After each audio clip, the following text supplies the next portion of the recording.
The PlayStation 4 has launched, bringing with it what many would call the next generation of gaming. So we're doing a roundup of the reviews of some of the games that launched alongside of the system, as well as the reviews of the system itself. This is the G-Cube Show.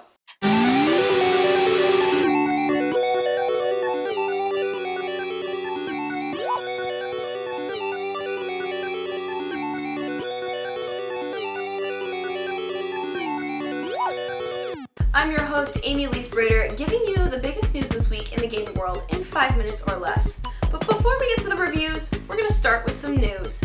Last night, Spike TV hosted a PS4 All Access event, which was an hour-long show leading up to the launch of the new console. And there were two big news items that came out of this event alone.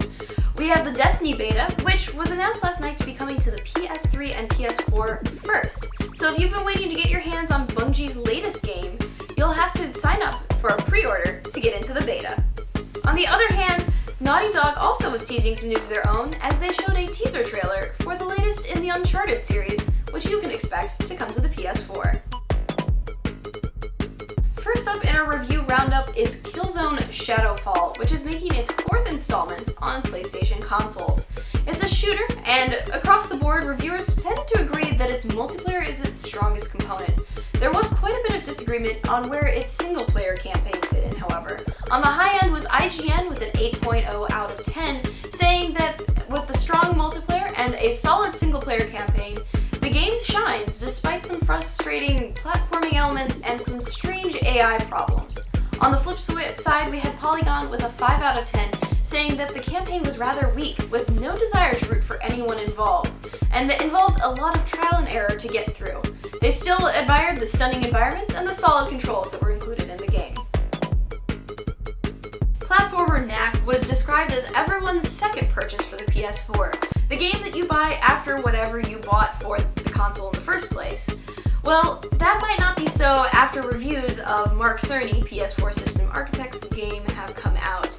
On the high end, we have Polygon with a 6 out of 10, which says that the game has some stale gameplay with unforgiving deaths and checkpoints. But they really liked the way the design of the game is, and they said it had some ideas in there. On the flip side, we have Joystick with a 1.5 out of 5 that says, despite its attractive outside, it lacks a lot of execution. I'm going to quote this one little thing from them. The static level design borrows the worst part of Disneyland, which is the meandering, zigzagging line maze that goes up and down, here and there, and ultimately hides the fact that you've barely gotten closer to the ride. Ouch. Well, it seems that critics are in agreement. It's boring, it's stale, and it's extremely repetitive. Next up on our list is indie twin-stick shooter Resogun, which PlayStation Plus subscribers can expect to download for free on day one.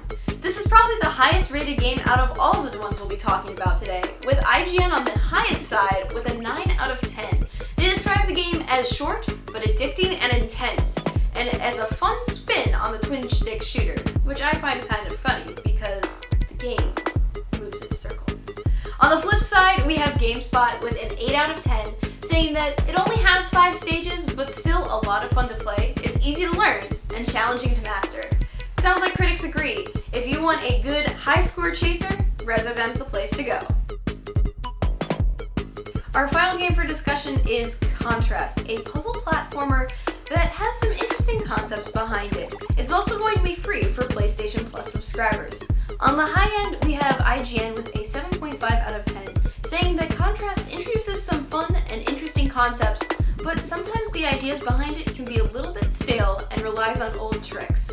On the flip side, on the low end, we have Polygon with a 4.5 out of 10, saying that the game is buggy and feels unfinished, and is extremely short at 3 hours. However, the story does have a lot of potential, but it still is left pretty unexplored. Across the board, we heard that the game just is a buggy mess, and even though it has some interesting things, it may be worth still checking out, because, you have it for free. Finally, we have the review of the PS4 itself. A lot of outlets haven't posted their reviews quite yet, just because they're waiting to see what happens once the system is released on the market. But we do have 2 to talk about. On one side, we have Polygon, which gave the score of a 7.5 out of 10, saying that it has some great improvements over the PS3, but they have yet to justify an upgrade. But that's a yet. They do cite that because the system is so based on gaming, that it really needs a library to back it up. On the flip side, we have Joystick, which hasn't given it a score, but they really enjoyed the controller and the streaming features that are included. In general, we're hearing a lot of raves about the console's design, as well as the design of the new controller, and we are hearing some complaints about the disorganized feeling of the PS4's UI. Otherwise, it seems like it's a pretty solid console and a great improvement over what you have today with the PS3. That's all I have for this week, but I have a few questions for you. Do you think I missed anything in my roundup of reviews? Maybe you're getting a PS4. If so, what games are you getting, and what have been your experiences so far? I'm not getting a PS4 for quite some time, so I'm gonna have to live vicariously for you guys. Don't forget to subscribe to GCubed and give me a follow on Twitter and Tumblr for updates on the show. You can also find me on the PSN as Brighter_Darker, and on Steam and League of Legends as Cherry Space Scary. Thanks for watching, and I'll see you next week.